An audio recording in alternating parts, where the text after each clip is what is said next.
जल चढ़ा दिया। आप सोचते होंगे कि बड़ी पूजा पद्धति से कुछ अलग ढंग से विशेष रूप से प्रसन्न होंगे, ऐसा नहीं है। केवल श्रद्धा और विश्वास की बात है। जितनी श्रद्धा हमारी भगवान शिव जी में रहेगी और उसी के साथ हम जल चढ़ा देंगे तो भगवान शिव जी को शिवलिंग की पूरी परिक्रमा नहीं करनी चाहिए।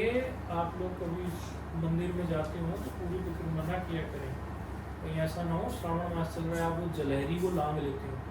मंदिर में बोर्ड भी लगे रहते हैं बताते हुए, लेकिन आजकल क्या है, हर जगह जल चढ़ाने के लिए लोग पहुंचते हैं तो कई जगह ब्राह्मण मौजूद भी नहीं होते, भीड़ इतनी होती है पता भी नहीं होता, तो एक ने यदि परिक्रमा लगा दी सब लोग लगाने लग जाएंगे। लेकिन ये शास्त्रीय नियम नहीं है भगवान शिव जी की। जहाँ शिवलिंग है उसकी जलहरी को लांघना नहीं है। आप ऐसा नियम ही बना लें। उसमें कुछ कुछ नियम ऐसा भी है कि किसी जलहरी को जिसमें जल ना चलता हो उसको लांघ सकते हैं, लेकिन आप इसमें भूल कर बैठेंगे। इसलिए आप समझ लीजिए कि जहाँ शिवलिंग स्थापित है आधी परिक्रमा करें, लौट जाए वहीं से वापस, फिर आधी परिक्रमा करें। 4 परिक्रमा करनी है तो उसको हाफ हाफ करके आधी आधी करके आप परिक्रमा करेंगे तो वो आपकी भगवान शिव जी की उपासना हो जाएगी।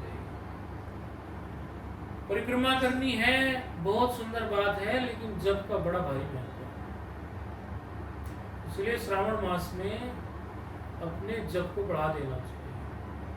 कोई कहेगा कि जी मेरा तो गुरुमंत्र जो है वो शिव जी से संबंधित नहीं है, भगवान कृष्ण का है, राम का है और है, तो करो, खूब करो। लेकिन यदि आपके मन में भगवान शिव की भक्ति जगती है, आपके मन में ऐसा होता है कि मैं भगवान शिव जी का भी कुछ करूं और आपका गुरुमंत्र अलग से कोई भगवान कृष्ण का है, राम जी का है, तो शिवाय नमः का जब आप भी हाथ जोड़ के कर सकते हो। और शिव शिव कोई भी जप सकता है। भगवान ने तो शास्त्र में ऐसा कहा कि महादेव महादेव महादेव, ऐसा कोई मेरा 2-3 बार नाम ले लेगा तो मैं उसका ऋणी हो जाता हूँ। एक महादेव के लिए एक श्लोक आया है, एक शिव के लिए श्लोक आया। बोले शिव शिव, जो एक बार जपता है उसके सब पाप दूर, जो 2 बार जपता है मैं उसका ऋणी हो जाता हूँ। इससे सरल और क्या हो सकता है। तो अभी श्रावण मास चल रहा है, अपनी शिव भक्ति, अपनी इष्ट भक्ति को मजबूत करो। ये आप अच्छे से समझ लो कि जितना आप किसी न किसी निमित्त से ही हम इकट्ठा कर पाते हैं। जैसे श्रावण मास का एक निमित्त बन गया, तो इस निमित्त से आप अधिक से अधिक जप कर लेंगे, अपनी जप की संख्या बढ़ा लेंगे, नियम से आप रहेंगे, संयम से आप रहेंगे। श्रावण मास में बड़े नियम से, उनमें ऐसे ख्याल आते हैं कि 12 महीने तुम जैसे तैसे रहते हैं तो श्रावण में रह के क्या हो जाएगा। नहीं, ऐसा नहीं है। यदि आप श्रावण में रहेंगे, श्रावण का भी महीना 30 दिन होते हैं, तो कम नहीं है। इसमें रहेंगे, आगे आपका पुण्य बढ़ेगा। अन्य महीनों में भी आप नियम संयम से रहने की शक्ति आपके अंदर आ जाएगी और अच्छे जापक आप लोग बने। आप लोग जो मंत्र दीक्षित हैं, सब लोगों को बताया हुआ है कि अपने जप को पहले लाखों में ले जाओ। कई लोगों को बोला था कि वो 1.25 लाख जप के जगह जगह से लोग जुड़े रहते हैं, तो सबके हिसाब से बोल रहे हैं। 1.25 लाख जप के लिए बोला, कुछ लोग कहने लगे कि हम कंप्लीट कर लेंगे 1.25 लाख जप, तो उस हिसाब से मालाएं अपनी काउंट कर लेंगे। कुछ लोगों कि भाई आगे भविष्य में वो 1 करोड़, करोड़पति, अरबपति पैसे में होने में कुछ फायदा नहीं है। उसके भौतिक फायदे मिलेंगे और वो भी पता नहीं हाथ से कब छिन जाए, कोई गारंटी नहीं। लेकिन यदि आप करोड़ जपधारी बनेंगे, नाम जपधारी बनेंगे, करोड़ जप कर लेंगे, 2 करोड़ जप कर लेंगे, तो आपको अंदाजा भी नहीं है आपके कितने सारे जीवन के कई जन्मों के दोष निवृत्त हो जाएंगे। कुंडली के 12 घर हैं, 12 खाने बने रहते हैं कुंडली में, आपको भी देखना है ऐसे दिन के। तो 12 के 12 दोषों में एक एक करके जितना जप बढ़ता चला जाएगा उस हिसाब से दोष जो है आपके चले जाएंगे। तो जप जो है वो सरल है, कठिन नहीं है। जब जिसको करना नहीं है या जिसको जो मनमुख है उसको कठिन लगेगा, वो कहेगा मुझे काम दे दो, जब नहीं होगा। लेकिन यहाँ तो हमारे से इतने सारे लोग गुरुमुख हैं, उनको अभ्यास भी कराते हैं, सामने बैठा के भी जब कराते हैं, तो जब के प्रति वो समर्पित रहेंगे। बस इतनी सी बात कहने के लिए आप लोगों को हम लाइव आए थे कि आप अपना जब बढ़ाई रखो और विशेष पूजा अर्चना में आपको कोई कुछ करना नहीं। भगवान शिव जी को किसी भी शिवलिंग में जहाँ भी हो, वो कहीं जाने का नहीं हो तो ऐसे ऐसा उंगली भर के इतने छोटे से नर्मदेश्वर शिवलिंग ऐसे रखे, थोड़ा थोड़ा जल उसी में चढ़ा दें, उसी को चंदन लगा दें, उसी को तिलक भस्म चढ़ा दें, उसी को श्रृंगार कर दें अपने घर में, वो भी संभव है, भी कोई बड़ी बात नहीं। छोटा सा, बड़ा नहीं है, बड़ा नहीं लगा सकते घर में, उसकी प्राण प्रतिष्ठा करनी पड़ती है, लेकिन स्वयं ऐसे नर्मदेश्वर छोटे से शिवलिंग आते हैं, उनकी प्राण प्रतिष्ठा की ऐसी कोई आवश्यकता नहीं है। वरना तो आजकल मंदिर इतने हैं, भगवान शिव जी का तो खूब बोलबाला है,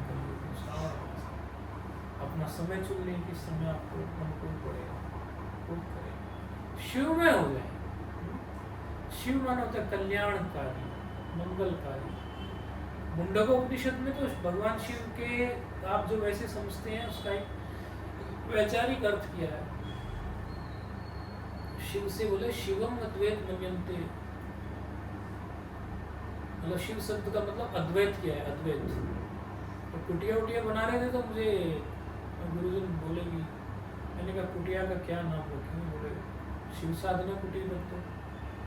मैंने कहा महाराज जी मैं तो समझता हूँ शिव का मतलब शिव अद्वैत मन्यन्ते हो जाता है, लेकिन कोई लोग जो कृष्ण उपासक राम उपासक होंगे सोचेंगे तो खाली शिव उपासना की बात है, राम जी की कृष्ण की नहीं। तो चलो ब्रह्म विद्या रख दो, ब्रह्म विद्या साधना कुटीर, ब्रह्म विद्या साधना कुटीर। ब्रह्म विद्या में राम जी भी सहायक है, शिव जी भी सहायक है।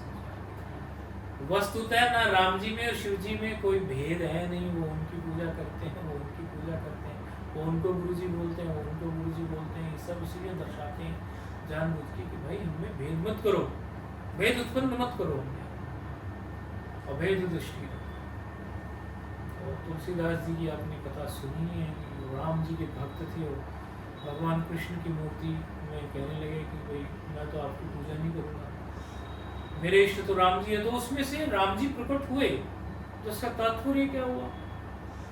उसका तात्पर्य ये हुआ ना कि राम जी भी वही विग्रहमान है, जहाँ शिव जी हैं वही कृष्ण है, सब वही विग्रहमान है, सर्वत्र उपलब्ध है। हमारी निष्ठा पर निर्भर करता है। तो आप यदि राम में हैं तो भी शिव जी की उपासना हो रही है, कृष्ण में है तो भी शिव जी की हो रही है, और जिनकी विशेष आस्था भगवान शिव जी में है तो बहुत बढ़िया है।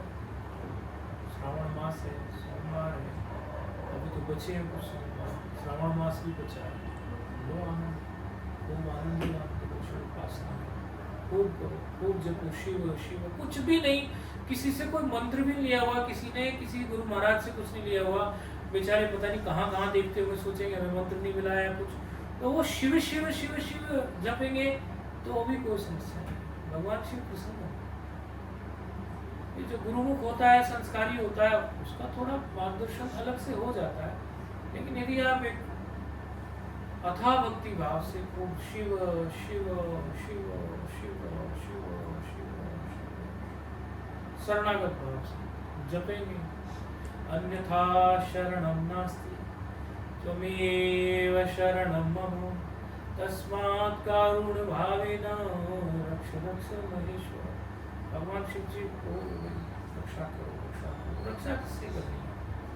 संसार की चीज़ों से तो रक्षा ऐसी हो जाएगी, बोले मेरी रक्षा करो, ये जन्मों जन्मों से मैं जाने किस किस योनि में घूम के आ गया, अब इनसे मेरी रक्षा करो, दोबारा मुझे जाना न पड़े। आप मोक्ष मोक्षक हैं, आप मोक्ष के देवता हैं, मोक्ष के देवादिदेव महादेव, ज्ञान के भंडार हैं आप, मुझे मोक्ष दो। छोटी मोटी चीज मत मांगो, प्रार्थना करो तो क्षुद्र संकल्प मत करो, छोटे संकल्प मत करो, मोक्ष से नीचे की बात मत करो।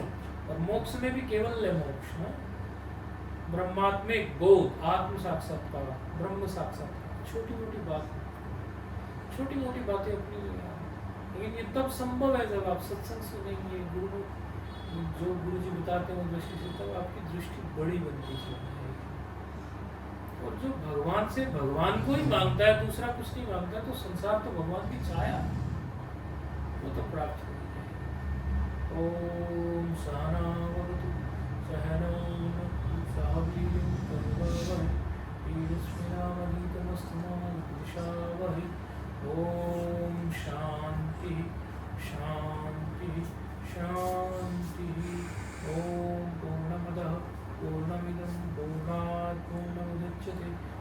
पूर्णस्य पूर्णमादाय पूर्णमेवावशिष्यते। ओम शांति शांति शांति।